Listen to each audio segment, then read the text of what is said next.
চট্টগ্রামে অগ্নিকাণ্ডে ক্ষতিগ্রস্ত বাংলার জ্যোতি ও বাংলার সৌরভ জাহাজের দুটি দ্বিতীয় সর্বোচ্চ দরদাতার কাছে করসহ ৪৫,৮৬,৬১,০০০ টাকা বিক্রি করা হয়েছে। ইতিমধ্যে জাহাজ দুটি জিরি সুবেদার শিপিং রিসাইক্লিং ইন্ডাস্ট্রিকে বুঝিয়ে দেওয়া হয়েছে এবং তারা বিসিং সম্পন্ন করেছে বলে জানিয়েছেন বাংলাদেশ শিপিং কর্পোরেশনের ব্যবস্থাপনা পরিচালক কমোডর মাহমুদুল মালেক। মঙ্গলবার বিকেলে বিএসসির প্রধান কার্যালয়ে এক সংবাদ সম্মেলনের মাধ্যমে তিনি এ তথ্য জানান। বিএসসি সরকারের লাভজনক প্রতিষ্ঠান উল্লেখ করে তিনি বলেন, বাংলার জ্যোতি ও বাংলার সৌরভ ১৯৮৭ সালে ডেনমার্ক থেকে ৬০ কোটি টাকায় সংগ্রহ করা হয়েছিল। এই জাহাজ দুটি এ পর্যন্ত ৪২৫ লাখ টন কার্গো পরিবহন করে বাংলার জ্যোতি আয় করেছেন ৮০৫ কোটি টাকা এবং বাংলার সৌরভ আয় করেছেন ৭৩১ কোটি টাকা।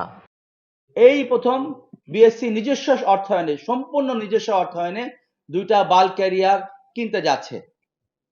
এটাগুলো সাইজ হবে, আগেও বলেছিলাম, ৫৫,০০০ থেকে ৬৬,০০০ মধ্যে টনেজের মধ্যে। বাট এখন যেরকম অফার আমরা প্রায় ১৭-১৮টা অফার দেখেছি, আশা করছি 63, 64, 65,000 টনেজ হবে এক একটা, এবং এগুলো জাতীয় অর্থনীতি ব্যাপক অবদান রাখতে পারবে আশা করছি। এবং আমরা এপ্রিল মাসে যদি আমরা টেন্ডার কোনো ফ্লোট করি, টেন্ডার ফ্লোট করার পর ৪২ দিন, দ্যাট ইজ ৬ সপ্তাহ থেকে ফ্লোট অবস্থায় রাখতে হবে, তারপর আমরা ক্লোজ করবো এবং সম্পূর্ণ নিজস্ব অর্থায়নে আমরা ইনশাল্লাহ এই জাহাজ ক্রয় করতে দৃঢ় সংকল্পবদ্ধ। এবং এখন পর্যন্ত যে রেসপন্স পাচ্ছি, অ্যাবসলিউটলি ইনোরামাস।